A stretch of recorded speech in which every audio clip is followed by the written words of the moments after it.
Peter had just rented a cheap apartment in an old neighborhood of Chicago.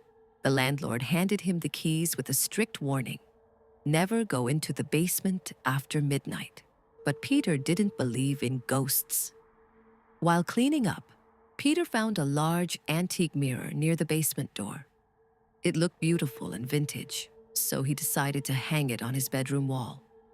He had no idea this was the biggest mistake of his life. At exactly 3 a.m., Peter woke up with a jolt. The room was freezing cold. It was so cold that he could see his own breath misting in the air. Suddenly, he heard the faint sound of footsteps on the wooden floor. Terrified, Peter tried to get out of bed, but his body felt completely paralyzed. He couldn't move a single muscle. His eyes darted straight ahead, staring at the antique mirror on the wall. What Peter saw in the reflection made his blood run cold. The mirror clearly showed him lying in bed, but standing right behind him was a tall, pitch-black shadow with glowing white eyes. Gathering all his courage, Peter snapped his head around to look behind him.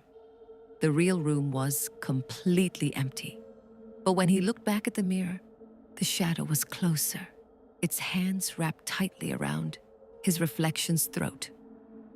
Peter realized too late that the shadow wasn't a ghost. It was a demonic entity trapped in the glass. Suddenly, a pale hand burst out from the mirror, grabbing the real Peter and dragging him into the darkness inside. The next morning, the police searched the apartment but found no trace of Peter. He was gone.